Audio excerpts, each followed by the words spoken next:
हाँ, तो आज हम पढ़ेंगे गॉस के प्रमेय का अनुप्रयोग एप्लीकेशन, अर्थात गॉस के प्रमेय का उपयोग क्या है, कहाँ कहाँ गॉस के प्रमेय का यूज करते हैं, गॉस के प्रमेय से कहाँ कहाँ तीव्रता निकालते हैं, उसके बारे में बताया जाएगा। तो गॉस के प्रमेय हम पढ़े हैं। गॉस के प्रमेय में बताया गया था इसके पहले वाला वीडियो में कि किसी बंद पृष्ठ से होकर गुजरने वाला कुल विद्युतीय फ्लक्स अर्थात फाई पृष्ठ के भीतर कुल आवेश Q का 1/ε0 होता है। तो ये पढ़े हैं हम लोग गॉस के प्रमेय में। अब इसी का उपयोग पढ़ेंगे, एप्लीकेशन पढ़ेंगे। तो गॉस के प्रमेय का अनुप्रयोग पढ़ेंगे। तो पहला अनुप्रयोग है गॉस के प्रमेय का अनंत लंबाई के सीधे आवेशित चालक के कारण विद्युत क्षेत्र की तीव्रता। तो गॉस प्रमेय का पहला अनुप्रयोग है कि अनंत लंबाई के सीधे आवेशित तार के कारण विद्युत क्षेत्र का तीव्रता निकालना, अर्थात और कोई सीधे आवेशित तार है, अनंत लंबाई का अर्थ रहा कि बहुत अधिक लंबाई और सीधी लंबाई का एक तार है, या अनंत इन्फिनिटी मान सकते हैं इसे, यहाँ तक इधर इन्फिनिटी है और बताइएगा इधर भी इन्फिनिटी अनंत लंबाई। तो अनंत का अर्थ ये रहा कि बहुत अधिक लंबाई का एक सीधे आवेशित चालक तार है, ये भी हमने लिया। अब रहा कि सीधे आवेशित चालक तार पर एक समान रूप से क्या है, आवेश है। तो इस पर एक समान रूप से हमने आवेश, धनावेश सीधे आवेशित तार पर मान लिया कि पॉजिटिव आवेश है, धनावेश है। अब इस आवेशित तार की एकांक लंबाई में आवेश, इस आवेशित तार की एकांक लंबाई में आवेश अर्थात रेखीय आवेश घनत्व, एकांक लंबाई में आवेश को क्या कहते हैं, रेखीय आवेश घनत्व लेमडा है। हम जानते हैं कि लेमडा बराबर Q/L पहले पढ़े हैं। तो माना कि यहाँ कि अनंत रेखीय आवेशित तार है, यानी अधिक लंबाई का, बहुत अधिक लंबा सीधा आवेशित तार है, ए भी लिया। अब क्या किया, यहाँ इस तार से R दूरी के P बिंदु पर हमें विद्युत क्षेत्र की तीव्रता निकालनी है। इस P बिंदु पर विद्युत क्षेत्र की तीव्रता निकालनी है। तो इस P बिंदु से हम एक गॉसीय सतह खींचते हैं। तो यह P बिंदु हमने तीव्रता निकालने के लिए इधर माना, इधर भी हो सकता है। एक गॉसीय सतह खींचा जाता है यहाँ। तो यह गॉसीय सतह जो मिलता है आपका, तो यहाँ R दूरी के P बिंदु पर विद्युत क्षेत्र की तीव्रता हमने माना। तो अनंत आवेशित तार से R दूरी के P बिंदु पर विद्युत क्षेत्र की तीव्रता E तथा इस अल्पांश का क्षेत्रफल क्या है, dA है। तो इसकी तीव्रता कितनी है, E है, और इसका क्षेत्रफल कितना है, dA है। dA मानिए या ds मानिए। तो यहाँ क्षेत्रफल dA मानिए या स्मॉल क्षेत्रफल ds मानिए। अब बताइएगा, तो इस रेखीय आवेशित तार से R दूरी के P बिंदु पर विद्युत क्षेत्र की तीव्रता E तथा इस बिंदु का अल्पांश क्षेत्रफल dA या ds है, और इस बिंदु से हम बेलनाकार गॉसीय सतह खींचते हैं। कौन सतह, तो बेलनाकार गॉसीय सतह खींचते हैं। ऐसे यानी सीधे आवेशित तार के कारण जो गॉसीय क्षेत्र होता है वह कैसा होता है, बेलनाकार होता है। इसको ऐसे भी कहते हैं कि सीधे आवेशित तार के कारण जो विद्युतीय क्षेत्र मिलता है वह बेलनाकार मिलता है। तो अब बताइएगा यहाँ कि सीधे आवेशित तार है, इस तार से R दूरी के P बिंदु पर विद्युत क्षेत्र की तीव्रता E है, इस बिंदु का अल्पांश क्षेत्रफल dA है। तो इस बिंदु से हमने बेलनाकार गॉसीय पृष्ठ खींचा, अर्थात इसको ऐसे भी कह सकते हैं कि रेखीय आवेशित तार के कारण विद्युतीय क्षेत्र कैसा मिलता है, तो बेलनाकार मिला। तो अब यहाँ हम निकालेंगे कि इस यहाँ से R दूरी के P बिंदु पर विद्युत क्षेत्र की तीव्रता इस बिंदु पर यहाँ निकालेंगे हम। तो इसके 3 भाग मान लेंगे। मान लीजिए कि फर्स्ट भाग है सपोर्टेड, यहाँ क्या है, मान लीजिए कि सेकंड भाग है।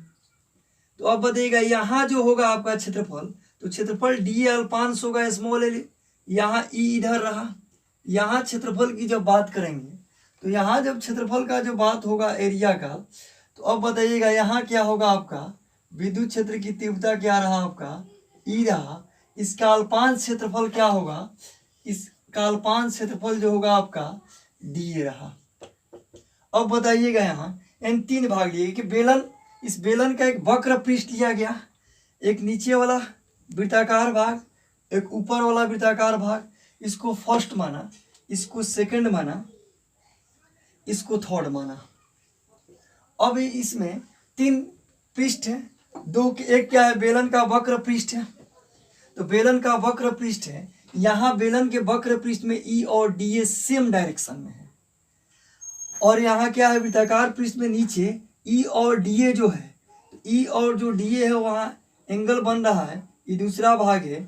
यहाँ ई और डी ए जो एंगल बना रहा है 90 डिग्री, यहाँ ई और डी ए का जो एंगल बन रहा है 90 डिग्री, और यहाँ जो है ई और डी ए सेम डायरेक्शन में है। तो इसका मतलब जब ई और डी ए 90 डिग्री का कोण बना रहा है, तो आप जानते हैं कि फाई बराबर होता है ई डी ए कॉस थीटा।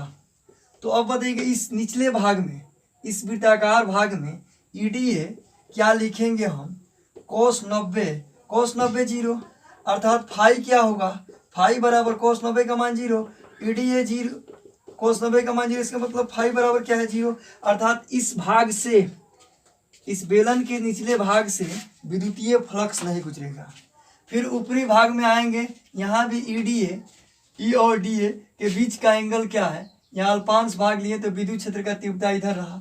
इसका एरिया वेक्टर जो निकालेंगे वो क्या होगा, एरिया सतह से परपेंडिकुलर होता है, आप भी जानते हैं। तो ऊपर वाला सतह का एरिया वेक्टर ऊपर होगा, सतह के परपेंडिकुलर आउटवर्ड में। नीचे वाला सतह का क्या होगा, एरिया वेक्टर नीचे होगा। एरिया वेक्टर में आपको बताया गया है स्मॉल एरिया लिया गया। अब बताइएगा तो यहाँ जो एरिया लिया गया डी ए, इसका डी ए और ई एक दूसरे के क्या है परपेंडिकुलर है।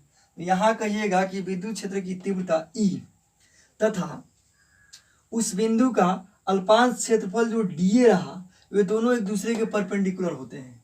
यहाँ ई डी ए परपेंडिकुलर है, लेकिन बेलन के वक्र पृष्ठ पर ई और डी ए सेम डायरेक्शन में है, क्योंकि एरिया वेक्टर में जो एरिया वेक्टर का डायरेक्शन होता है वह सतह से परपेंडिकुलर होता है। इधर यहाँ सतह है वक्र पृष्ठ का, इधर ई और डी ए सेम डायरेक्शन में है। तो अब हम पढ़ेंगे यहाँ कि अल्पांश। तो अब देखिएगा इस भाग में, सेकंड भाग में और थर्ड भाग में क्या होगा, विद्युत क्षेत्र की तीव्रता ई है और डी एक दूसरे के लंबवत है, इसलिए यहाँ विद्युतीय फ्लक्स शून्य होगा। अर्थात फर्स्ट सेकंड भाग का बात करेंगे तो सेकंड भाग में हम निकालेंगे कि ई डी ए जो है फाई बराबर ई डी ए। सेकंड भाग में विद्युतीय फ्लक्स निकालेंगे फाई बराबर, तो सेकंड भाग में विद्युतीय फ्लक्स निकालेंगे तो फाई बराबर E D A cos 90, cos 90 का मान क्या रहा आपका जीरो। अब यहाँ कॉस 90 जीरो, तो फाई बराबर क्या रहा आपका जीरो। अब देखिएगा जब थर्ड भाग की बारी आती है तो थर्ड भाग में भी वही चीज है, ई और डी ए क्या है। तो अब देखिएगा ये सतह है और इसके लंबवत, तो लंबवत बाहर की ओर D A, area vector D A या डी एस से लिखते हैं, डी ए या डी एस से लिखते हैं। डी ए और ये एक दूसरे के लंबवत है, तो यहाँ विद्युतीय फ्लक्स निकालेंगे इस भाग में 3 नंबर। तो क्या होगा फाई बराबर ई डी ए और क्या रहा कॉस 90, यहाँ भी ई और डी ए के बीच 90 डिग्री कोण बनता है, तो विद्युतीय flux E D A cos 90 का मान जीरो, फाई विद्युतीय फ्लक्स क्या रहा आपका जीरो रहा। तो यानी इस भाग से, यानी रेखीय आवेशी तार की का विद्युतीय क्षेत्र बेलनाकार होता है, तो इस बेलन के निचले भाग में से भी विद्युतीय फ्लक्स नहीं गुजरेगा, ऊपरी भाग से भी विद्युतीय फ्लक्स नहीं गुजरेगा, सिर्फ बेलन के वक्र पृष्ठ से ही विद्युतीय फ्लक्स गुजरेगा। तो अब हम आपको बताएंगे कि बेलन के वक्र पृष्ठ से होकर गुजरने वाला विद्युतीय फ्लक्स निकालेंगे। तो अब यहाँ बेलन के वक्र पृष्ठ के भाग को एक माने यहाँ से यहाँ तक, तो यहाँ लिखेंगे हम कि बेलन के वक्र पृष्ठ से होकर गुजरने वाला गुजरने वाला विद्युतीय फ्लक्स। तो बेलन के वक्र पृष्ठ से होकर गुजरना, तो पी से गुजरने वाला ईडी है। ऐसे ऐसे बिंदु तो बेलन के वक्र पृष्ठ पर बहुत सारे होंगे, ऐसे ऐसे बिंदु बेलन के वक्र पृष्ठ पर बहुत सारे होंगे।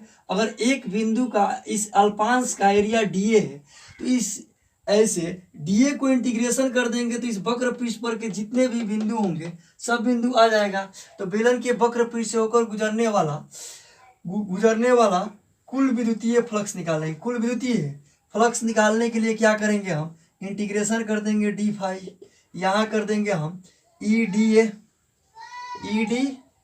कुल विद्युतीय फ्लक्स। तो कुल विद्युतीय फ्लक्स के लिए क्या कर देंगे, हम इंटीग्रेशन करेंगे। आप जानते हैं पहले से, आप जानते हैं कि फाई बराबर क्या होता है, आप जानते हैं कि फाई बराबर ई डी ए होता है। ठीक है, अब रहा कि यहाँ संपूर्ण के लिए, तो संपूर्ण के लिए हम क्या किए, दोनों तरफ क्या करें, इंटीग्रेशन कर दिए। फाई बराबर ई डी ए, और इसमें ई और डी ए दोनों सेम डायरेक्शन में है, दोनों सेम डायरेक्शन में, तो एंगल कितना होगा, 0 डिग्री। इस वक्र पृष्ठ में ई और डी ए सेम डायरेक्शन में है, तो एंगल का मान कितना होगा, 0 डिग्री। तो आप पढ़े हैं कि फाई बराबर E D A cos theta, तो फाई बराबर E D A, D phi बराबर यहाँ संपूर्ण से होकर गुजरने के लिए डी फाई बराबर E D A cos 0 degree. D phi को क्या लिखेंगे, फाई, यहाँ क्या रहा ई, यहाँ क्या लिखेंगे हम डी ए। अब बताइएगा डी ए कॉस 0 का मान 1 जानते हैं आप। अब बताइएगा ये बेलन के वक्र पृष्ठ का क्षेत्रफल आप जानते हैं, तो बेलन के वक्र पृष्ठ का क्षेत्रफल होता है, तो यहाँ लिख लेंगे हम कि फाई बराबर ई डी ए, तो डी ए के बदले बेलन का वक्र पृष्ठ का क्षेत्रफल यहाँ नोट कर लेंगे हम, बेलन के वक्र पृष्ठ का क्षेत्रफल, तो बेलन के वक्र पृष्ठ का क्षेत्रफल होता है 2 पाई आर एल। क्या हुआ, 2 पाई आर एल। तो यहाँ ई डी ए के बदले इंटीग्रेशन डी ए के बदले क्या लेंगे, संपूर्ण, या डी ए केवल ई है, इंटीग्रेशन डी ए का मतलब पूरे वक्र पृष्ठ है। तो यहाँ क्या होगा, डी ए के बदले यानी यहाँ लिख लेंगे हम इंटीग्रेशन डी ए, बेलन का वक्र पृष्ठ का क्षेत्रफल, इंटीग्रेशन डी ए के बदले क्या लिख लेंगे, 2 pi R L. E into क्या रहा, 2 पाई आर एल। अब बताइएगा इसको इक्वेशन 1 नंबर मान लीजिए, फाई बराबर ई इंटू 2 पाई आर एल। अब हम निकालेंगे यहाँ कि फाई बराबर ई इंटू 2 पाई आर एल, तो ये रहा विद्युतीय फ्लक्स। तो विद्युतीय फ्लक्स सिर्फ किससे होकर गुजरता है, तो बेलन के वक्र पृष्ठ से। ऊपर और नीचे ई डी ए के बीच का एंगल 90 डिग्री आता है, निचले पृष्ठ से भी विद्युतीय फ्लक्स नहीं गुजरता है, ऊपरी पृष्ठ से भी विद्युतीय फ्लक्स नहीं गुजरता है। सिर्फ विद्युतीय फ्लक्स किससे गुजरता है, तो बेलन के वक्र पृष्ठ से गुजरता है। तो अब बताइएगा गॉस के प्रमेय से, तो यह बंद पृष्ठ है, तो अब यहाँ लिखेंगे हम गॉस के प्रमेय से, गॉस के प्रमेय से। तो हम जानते हैं गॉस के प्रमेय से कि फाई बराबर क्या होता है, फाई बराबर, तो गॉस के प्रमेय से फाई बराबर क्यू बाई एप्सिलॉन। पृष्ठ के लिए गॉस का प्रमेय होता है, यहाँ बंद पृष्ठ है, तो गॉस के प्रमेय से फाई के बदले क्या लिखेंगे, क्यू बाई एप्सिलॉन नॉट। यहाँ क्या रहा, ई इंटू 2 पाई आर एल। अब बताइएगा इसमें कि फाई के बदले भर दिए Q by epsilon Gauss's theorem से बराबर ई इंटू 2 पाई आर एल। तो अब यहाँ क्यू के बदले आप जानते हैं कि यह सीधे आवेशित चालक तार है, तो इस एकांक लंबाई में आवेश अर्थात रेखीय आवेश घनत्व लेमडा बराबर क्यू बाई एल। तो इससे इस एल लंबाई यहाँ से यहाँ तक गॉसीय सतह की लंबाई जो है एल है, तो इस एल लंबाई के आवेशित चालक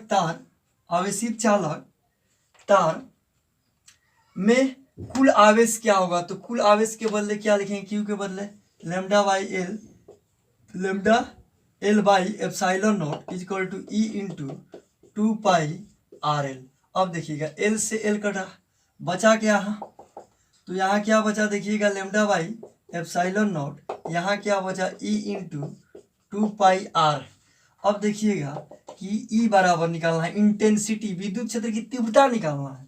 तो तीव्रता का मतलब कि ई निकालना है आर दूरी पर, तो ई का मान निकालेंगे, तो ई बराबर क्या हो जाएगा, ई बराबर यहाँ लिख लेंगे हम lambda by 2 pi epsilon not into R है। इसी चीज को हम ऐसे भी लिख सकते हैं कि ई बराबर 1/2 pi epsilon not lambda by R. ये क्या रहा आपका अनंत रेखीय आवेशित चालक तार के कहा विद्युत क्षेत्र की तीव्रता। अब देखिए आप जानते हैं कि मान जो होता है 1/4 पाई एप्सिलॉन नॉट का मान होता है वायु या निर्वात में 9 × 10⁹। तो इसको हम ऐसे कर लेते हैं ताकि 1/4 पाई एप्सिलॉन 1/4 जब कर लेंगे तो नीचे 2 से गुणा करेंगे इसमें तो 2 × 4 4 पाई एप्सिलॉन नॉट, तो ऊपर भी 2 से गुणा करेंगे। इसी बात को ऐसे भी लिख सकते हैं। अतः कहिएगा कि अनंत रेखीय आवेशित तार के कारण विद्युत क्षेत्र की तीव्रता क्या रहा, E बराबर 1/4 pi epsilon not 2 lambda by R. तो अब देखिए गॉस के प्रमेय का पहला अनुप्रयोग रहा अनंत रेखीय आवेशित चालक के कारण विद्युत क्षेत्र की जो तीव्रता है। तो कोई पूछेगा कि अनंत रेखीय आवेशित चालक क्या है, विद्युत क्षेत्र की तीव्रता क्या है, तो E बराबर 1/4 pi epsilon 2 lambda by R या E बराबर 1/2 pi epsilon not lambda by R. अब इसी चीज को तो यही सूत्र याद रखिएगा अनंत रेखीय आवेशित तार के कारण विद्युत क्षेत्र की तीव्रता। अब आता है कि अनंत रेखीय आवेशित तार के कारण जो तीव्रता होता है दूरी के व्युत्क्रमानुपाती होता है। अनंत रेखीय आवेशित तार के कारण अनंत जो रेखीय आवेशित तार है, ऐसे कोई आवेशित तार है, इसके कारण विद्युत क्षेत्र की तीव्रता दूरी के व्युत्क्रमानुपाती होता है। यानी आवेशित तार से जो जो दूर जाते हैं तीव्रता का मान घटता आता है। इसके लिए हम हम जानते हैं अभी अनंत रेखीय आवेशित तार के कारण विद्युत क्षेत्र की तीव्रता E बराबर 1/4 पाई एप्सिलॉन नॉट क्या है 2 लैम्डा बाई आर। तो अब बताइए तो कांस्टेंट चीज है, यहाँ चेंज कौन हो सकता है, दूरी चेंज हो सकता है। आवेशित तार से दूरी आर कुछ भी ले सकते हैं। E बराबर यहाँ लिख लेंगे हम कांस्टेंट 1/r। कांस्टेंट के बदले क्या होता है, ऐसे समानुपाती का चीज दिया 1/r। यानी तीव्रता जो होता है अनंत रेखीय आवेशित तार के कारण विद्युत क्षेत्र की तीव्रता दूरी के व्युत्क्रमानुपाती होता है। तो याद रखिएगा कि गॉस के प्रमेय का पहला अनुप्रयोग बताया गया कि अनंत रेखीय आवेशित तार के कारण विद्युत क्षेत्र की तीव्रता। मैं छपरा से, मेरा channel S Kumar physics concept of physics के नाम से सर्च कर लीजिएगा तो मिलेगा। तो इसके बाद आपको बतलाया जा रहा है इसमें कि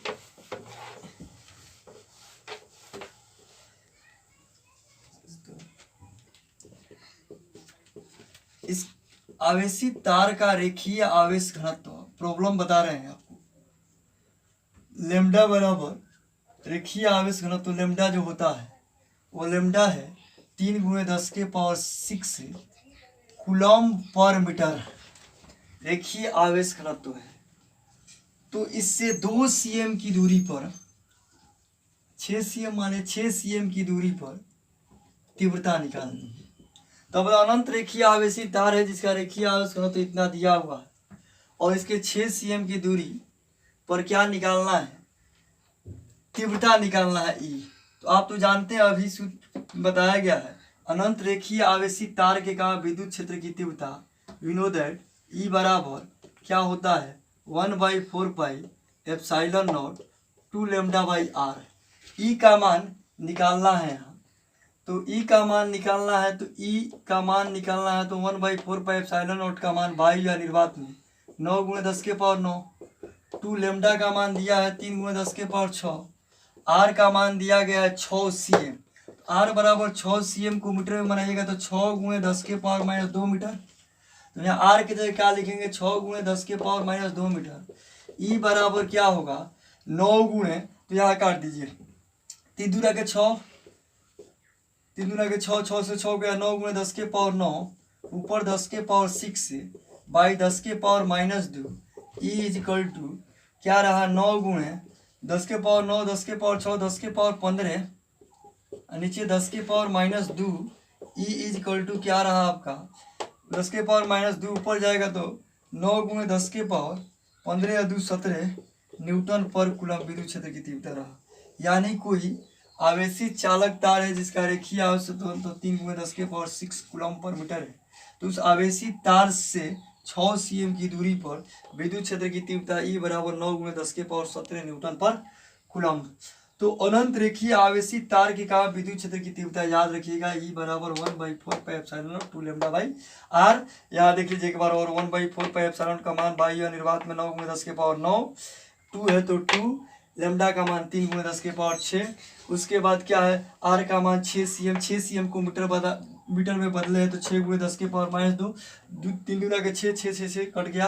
यहाँ 9 10⁻9 × 10⁻6 10⁻2 E बराबर 9 × 10⁻15 10⁻2 ऊपर जाएगा तो E बराबर 9 × 10⁻17 न्यूटन पर कूलम्ब।